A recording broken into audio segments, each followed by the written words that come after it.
Bonjour, moin Freund. That was French and German together. Basically, when you're walking around Las Vegas, which is where we are right now, how cool is that for Double or Nothing week?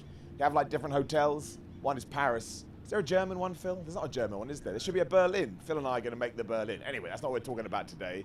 My knowledge of Las Vegas is not very good. We are going to turn our attentions back to Double or Nothing, the pay-per-view that happened yesterday as I'm talking to you.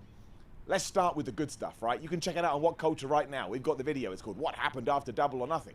Because Kenny Omega decided, even though he lost the match after Wheeler Yuta had pinned him with the seatbelt, whatever the hell we're calling it, here's that man, I'm having a bad time. I got knocked out, but the doctor has told me that we lost, and that I took the 1, 2, 3. I haven't got any friends anymore, because of course his last friend, Takeshita, teamed up with his other last friend, Don Callis, and they screwdrivered him right in the face. Now, I don't want to be that guy, but don't screwdriver somebody in the face in real life. You'll absolutely get arrested. You shouldn't be doing this kind of a thing. But Kenny Omega was downbeat. Kenny Omega was sad. Dare I say it, Kenny Omega was depressed. Now, this obviously happened away from the cameras, but they want us to talk about this. They want us to drum up fun and exciting times, which I guess is what we're doing right now. He said, don't worry, I still have a couple of buddies that may be able to come in. Now, it doesn't take a genius to try and figure out who these two people are, so we're going to go through them. The first of which, of course, is Kota Ibushi. Now, Kota Ibushi has been out of wrestling for a long-ass time. He had a shoulder injury. At one point, it sounded like it was going to have to take him out of wrestling entirely, which is very worrying because that man is so crazy and so good and so nuts, he needs to have a proper send-off. And throughout his career, he's only actually ever signed one proper deal. Correct me if I'm wrong in the comments. And that was with New Japan, his last deal. But obviously, that's expired. He had a bit of a falling out. And he is a free agent again. Now, it certainly sounds like he's going to work with New Japan. Certainly sounds like he wants to do some indies. He did Bloodsport, obviously. I think he did Bloodsport. At least he was intending to do Bloodsport. I didn't get around to seeing that match. And he keeps mentioning in interviews, of course I want to do AEW. Of course, when the time is right, I want to do All Elite Wrestling. My best friend in there, which is Kenny Omega. Kenny Omega may as well have said that Ibushi is coming to AEW, and I think this is so damn exciting because for years, they have always talked about Kenny Omega and Ibushi, about finishing their Golden Lovers story somewhere. Now, that was the one last match, and originally, they said they wanted to do it at a big venue. It was going to happen at that Madison Square Garden show. Allegedly, it didn't happen. If we now look forward, we do have a big Wembley show coming up. We do have a Forbidden Door show before the Wembley show. Now, I don't know if you pull the trigger that quickly, but if nothing else, having the Golden Lovers arrive in AEW to try and take out the Blackpool Combat Club, go on the internet, read about what these two have done over their career, and if you don't buy it emotionally, this story is just never going to work for you, which is totally fine. It is professional wrestling. But Kota Ibushi is the type of guy, I admit that he's a niche star. I'm not pretending he's The Rock or a Roman Reigns or a John Cena or anything like that. But he will get people interested. He will get people tuning in. Don't forget, Forbidden Door 2022 did crazy pay-per-view buys after everybody poo-pooed on it because people love this crossover. So if for the first time, I think the last time we saw Kota Ibushi, it must have been when he was in the Cruiserweight Classic tournament in NXT. I mean, maybe he had a few other appearances in Ring of Honor or whatever, but I don't remember them. I've totally forgotten them. As we know, if I don't remember them, they basically never happened. But it gets even better than that because he said two people. So do you know who the other person is probably going to be? Flippin' Okada. I'm not going to just repeat everything I just said, right? We all know about the Omega Okada series. We all get mad at Dave Meltzer for giving it like 11.25 stars in the Tokyo Dome. But they have actually been teasing this. At one New Japan show, and you have to forgive me, I don't remember which one it was, Okada started doing Kenny Omega moves. And then they started tweeting about this, with Omega going, well, you know, while he's doing that, I don't really want to fight him right now. Maybe I'd rather be his partner. That was way before Double or Nothing. That is what that guy said. So we're just teasing, we're just planting those seeds. But I'm going to get this wrong too. There is a New Japan show coming up where John Moxley is going back to New Japan. He has taken on Okada in some kind of triple six-man tag. And do you know who is going along with him now? Is Claudio Castagnoli. Do you know who John Moxley and Claudio Castagnoli are when they're together? They're the Blackpool Combat Club. So it is not going to surprise me if during that match all of a sudden Omega pops up because they're beating the hell out of Okada. So what this could actually mean, ties into the title of this video, is probably at Forbidden Door, which makes the most sense because that's in June, so it's just around the corner.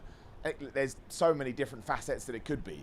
But I'm feeling in my tum-tum that it could be Okada, Kota Ibushi, and Kenny Omega probably taking on John Moxley, Claudio Castagnoli, and Wheeler Yuta. Because who got the pin last night? We've already talked about it. It was Wheeler Yuta on Kenny Omega, so now he has to get his revenge. And that's even more smart because it means Bryan Danielson is free, ideally, to take on Zack Sabre Jr., which was meant to happen at last year's Forbidden Door, but we weren't able to do it. Now, you may be screaming, but Simon, I want to see Kenny Omega versus Will Osprey at Forbidden Door 2023. Well, once again, it all slips in like a sock, my buddies. we've got the Wembley show. And at the Wembley show, Will Osprey, I can't imagine he's not going to be on it.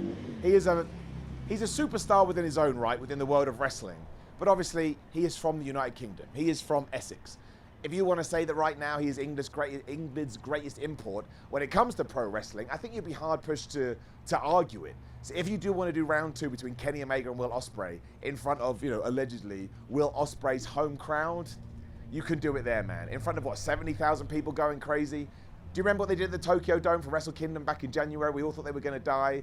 They'll times that by 72. And you have to have the rubber match, because you presume Osprey wins that in front of, the UK fans, and then maybe we go to Wrestle Kingdom next year. And obviously, if Osprey does win, he becomes the US champion again. I can't even remember. It doesn't even matter. The point is this. We are putting these chess pieces in place. And at a time when AEW is trying to generate buzz, that's why CM Punk is coming back. That's why we're launching AEW Collision. That's why all of a sudden, we're going to start featuring more members of the roster we haven't seen for a while to try and create top-tier talent. But if you are doing that, and you are bringing people in from other companies that we know works, especially with the name value of Okada, who many people say is the best wrestler of this generation, is also one of Kenny Omega's greatest foes, but you're also bringing in his best buddy and his golden lover, who also, the thing with Ibushi is he is one of the best wrestlers of his generation, but he's so damn nuts and he's so damn potty, it kind of scares me. Do you remember, I think he was taken on Naito. Do you remember that bump he took on the ring apron, where he just landed on his head? And I checked this, the ring apron is the hardest part of the ring.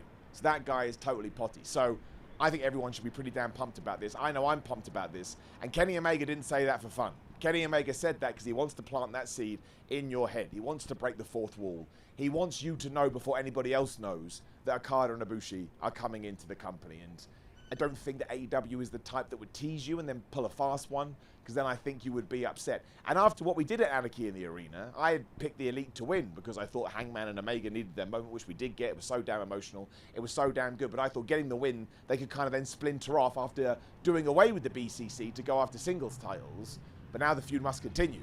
And when the feud must continue, we must have a little bit more fun, and we must bring people in from the outside. So yeah, if you are an Ibushi fan, if you are an Okada fan, if you are a New Japan fan, and maybe you haven't been watching AEW recently, this is when the fishing rod comes in and they reel you back in. So I tell you, the next 2 months are going to be absolute fire. We're going to have this. CM Punk is going to come back. We were talking to people on the streets of Las Vegas yesterday about CM Punk, and I would say, as you probably expect, it's 50-50. Some people want him back. Some people are not so sure. Some people think he's good for business. Some people want to see it play out and hope there's no more backstage drama.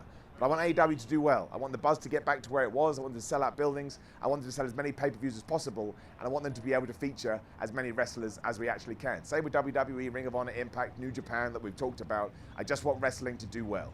And when you get these kind of crossovers, and we can cross-pollinate the streams, even though the Ghostbusters told us not to do it, I, for one, get warm and fuzzy in my tum-tum. Now, again, there's some comments down there. Make sure you let me know what you think. Do you want Ibushi? Do you want Okada? Maybe you do not. Don't forget, you can check out what Kenny Omega said. Phil, the smart man that he was, got his camera out and he recorded straight after Double or Nothing. You could also come say hey at WhatCulture WWE and Simon at 316 on social media, and we have a website, whatculture.com. All the latest news. So as soon as we know about Ibushi and Okada, you will know about Ibushi and Okada. This is my last video from Vegas, so I want to thank you. I wouldn't be here without the support.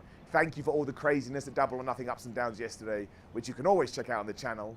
I'll now look forlorn off into the distance as if this is some kind of a moment. It's not. Just a man about to go home. Simon Miller, signing out.